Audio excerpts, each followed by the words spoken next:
De volta na CBN Londrina e recebendo aqui no estúdio o doutor Antônio Carlos Valese, que é presidente da Sociedade Brasileira de Cirurgia Bariátrica e Metabólica. Doutor, seja muito bem-vindo à CBN Londrina. Bom dia. Bom dia, eu agradeço a oportunidade e bom dia aos ouvintes.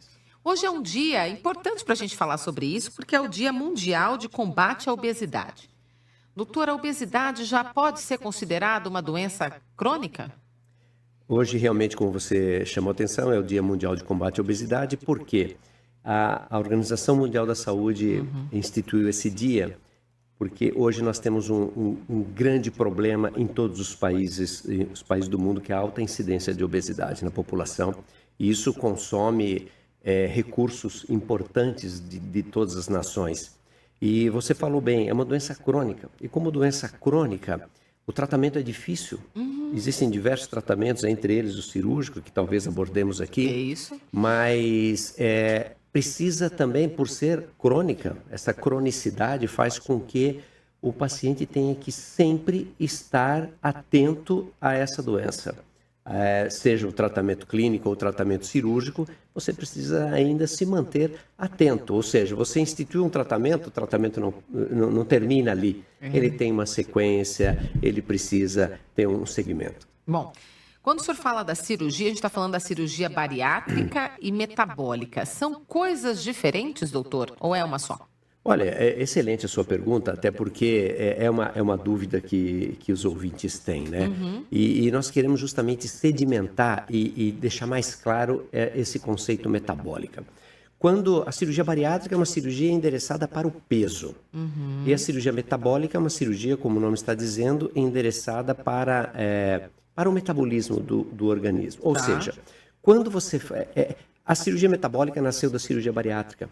Quando você faz modificações anatômicas no tubo digestivo, próprio das técnicas cirúrgicas, você altera alguns hormônios que o paciente obeso ele não tem na sua plenitude, na sua intensidade.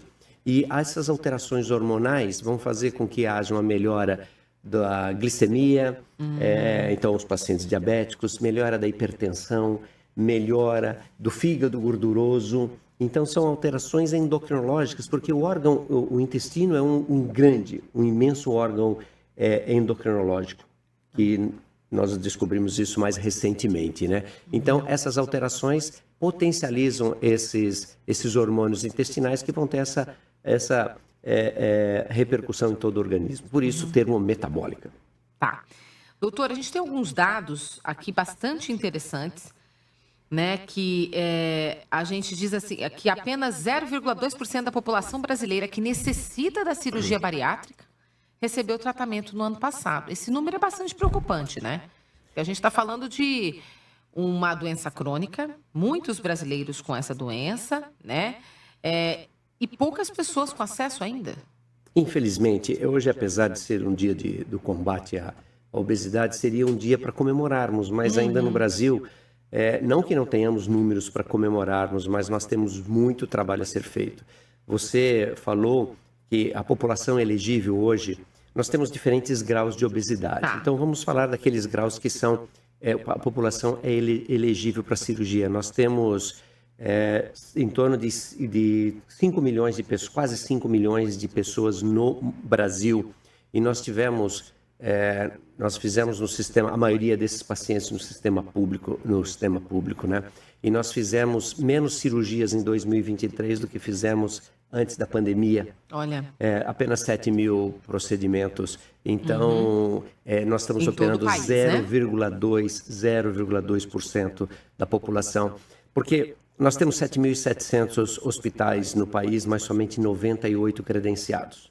98. Então, nós precisamos, e nós da Sociedade de Cirurgia Bariátrica temos procurado uma agenda com o governo justamente para conseguirmos ampliar esse acesso, facilitar que esses pacientes procurem hospitais, aumentar o número de hospitais credenciados.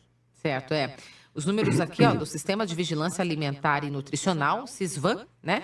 Apontam que 1.993.000 pessoas diagnosticadas com obesidade grau 2, isso, né? Representando 8,31% da população monitorada e outras 1.058.000 com obesidade grau 3. Doutor, em qual momento, em qual grau a cirurgia bariátrica ela é indicada para um paciente? Não é qualquer um, certo? Não, você citou os graus 2 e 3, que são aqueles de indicação cirúrgica. Nós temos ainda uma grande fatia da população que está na obesidade grau 1 e o sobrepeso. Esse é mais comum, né? É mais comum, Mas é mais grau comum. um é Nós mais temos comum. na população brasileira em torno de 20% dos pacientes com sobrepeso, outros 25% com obesidade grau 1, como você citou, 8% com grau 2 e 4% com grau 3. Então nós temos, mas o grau 2 e 3 que tem indicação cirúrgica. E o que significa esse grau? Esse grau justamente um índice matemático, onde nós dividimos o peso pela altura ao quadrado e vamos ter de 20 a 25 é o paciente que está, vamos dizer, normal em relação ao peso. De 25 a 30 ele está com sobrepeso. De 30 a 35, obesidade grau 1. 35 a 40, grau 2, teria indicação cirúrgica, dependendo se tem algumas doenças associadas. E o grau 3, ou a chamada antigamente obesidade mórbida, que hoje nós evitamos esse termo, né? Mas é a obesidade grau 3. Ou seja, muito mais grave. Acima de 40, acima de 40. A gente tem, doutor, aqui, por curiosidade também, homens diferentes, os índices aí diferentes para homens e para mulheres? Sim, dependendo do grau, mas de um modo geral, as mulheres tendem a ser um pouco mais pesadas do que os homens para os graus mais leves. Os graus mais avançados, aí os homens eles são mais pesados que as mulheres. A cirurgia, de forma geral, aí, é uma cirurgia que ela... Como que a gente pode entendê-la? O que acontece com o paciente? Em qual momento realmente ele pode se sentir... Ele se sente aí realmente curado depois da cirurgia? Ou como é crônico, como o senhor disse, é preciso um cuidado aí para o resto da vida? Não, a cirurgia, primeiro, hoje, às vezes existe um estigma em relação à cirurgia, que, eu vou fazer a cirurgia, é perigoso morrer. É evidente que nenhum procedimento cirúrgico está isento de complicação, inclusive óbito. Mas a cirurgia bariátrica é extremamente segura, a ponto de ter índices de complicações e mortalidade menores, por exemplo, do que uma prótese de quadril. Olha. Tá? Semelhantes a uma cirurgia de próstata no homem, uma cirurgia de útero na mulher. Então, hoje, os avanços dos materiais que nós utilizamos e os avanços da anestesia propiciam índices tão baixos assim. Agora, você tocou num ponto importantíssimo, e principalmente para aquelas pessoas que estão nos escutando, que a cirurgia é um excelente início, uma excelente ferramenta para esse paciente. Vai fazer, como nós já citamos, alterações metabólicas que vão melhorar o seu metabolismo, vão melhorar o peso, mas não para por aí. Esse paciente, ele é geneticamente determinado para ser obeso. Ou seja, esse paciente, ele é um paciente que economiza energia. Tá? Então, isso é um ponto que eu gostaria de... Temos tempo aqui? Claro, pode falar, doutor, fica à vontade. Um tema que eu gostaria de tocar, que às vezes também tem um estigma em relação a obeso. O obeso é obeso porque ele é relaxado, porque ele come muito. Não. A obesidade é uma doença. É uma doença. A pessoa é obesa porque metabolicamente ela é feita para poupar energia. Então, aquilo que lá no passado, na época das cavernas, era bom, hoje virou-se contra essa pessoa. Então, o grande poupador de energia, por menos alimento que ele coma, isso vai fazer com que ele aumente o seu depósito de gordura e, consequentemente, desencadeie a obesidade. Mas então, voltando ao tema, é uma doença crônica que não se resolve com a cirurgia. A cirurgia, ela é ótima, mas esse paciente precisa ainda continuar se alimentando bem, precisa continuar fazendo seu exercício, precisa ainda de uma equipe multiprofissional que nós chamamos, um educador físico, um nutricionista, psicólogo eventualmente, porque muda muito a alimentação. Então tem todo um contexto ainda para o resto da vida que ele precisa trabalhar. Tá certo. A gente está conversando com o doutor Antônio Carlos Valese, presidente da Sociedade Brasileira de Cirurgia Bariátrica e Metabólica. Doutor, e até por conta desse número que não é satisfatório de pessoas que foram atendidas pelo SUS, por exemplo, com cirurgia bariátrica no ano passado, um número bem menor, como o senhor disse, do antes da pandemia, né? Mas está tendo um mutirão de cirurgias bariátricas aqui no Paraná. Sim, esse mutirão ele está sendo a nível nacional. Aham. Nós conseguimos a Sociedade Bariátrica junto com uma empresa multinacional que doa os materiais, nós temos 100 médicos envolvidos da nossa sociedade em 6 estados, 7 cidades, e aqui no Paraná está sendo feito em Curitiba. Então isso é muito importante, além de ser importante porque alguns hospitais pasme, vão fazer mais cirurgia durante o mutirão do que ao longo do ano pelo sistema público. E também uma outra coisa, os materiais fornecidos eles vão propiciar a cirurgia por laparoscopia, que é aquela cirurgia por furinho.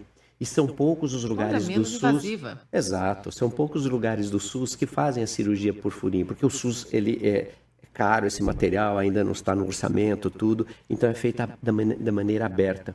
E não é só o lado estético que importa, mas é principalmente a segurança, o retorno mais rápido às atividades, menos tempo de falta ao trabalho, menos chance de complicação como hérnias, enfim, é muito melhor, né? O senhor falou da volta ao trabalho. Quanto tempo a pessoa, depois da cirurgia bariátrica, volta à sua vida irregular? 4, 5 dias depois já está trabalhando. O negócio é a alimentação, doutor. O que é mais difícil depois? Depois da cirurgia existe toda uma alimentação, que é uma alimentação regrada, porque são feitos grampeamentos, pontos no estômago, e obviamente você não pode submeter esse órgão e o intestino a grandes pressões alimentares. Então você começa com uma sopinha e depois vai líquido, sopinhas, depois cremes e vai gradativamente pastoso. Ou seja, com 30 dias estará comendo normalmente, poderá ir numa pizzaria, numa churrascaria, comer a comida da mamãe, da esposa, tranquilamente. Tá certo, doutor. Muito prazer aí recebê-lo aqui na CBN Londrina. As portas estão abertas sempre para a gente falar desses assuntos tão importantes, porque realmente a obesidade faz parte da vida das pessoas, né? Já não é mais algo que a gente olha e fala, nossa, uma pessoa obesa, e como o senhor disse, são graus, e infelizmente a gente está tendo cada vez mais casos, e não só de adultos, mas também de crianças, cada vez mais, né, doutor? Esse é um ponto importantíssimo. De 1990 para cá, a obesidade aumentou no mundo em 2 vezes, e entre as crianças e adolescentes, 4 vezes.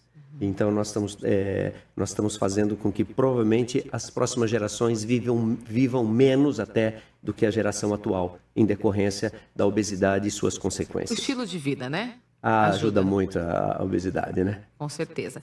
Doutor, muito obrigada mais uma vez. Seja muito bem-vindo sempre aqui à CBN e uma boa semana. Eu que agradeço a oportunidade de esclarecer dúvidas que às vezes pairam sobre esse assunto. Obrigada, doutor.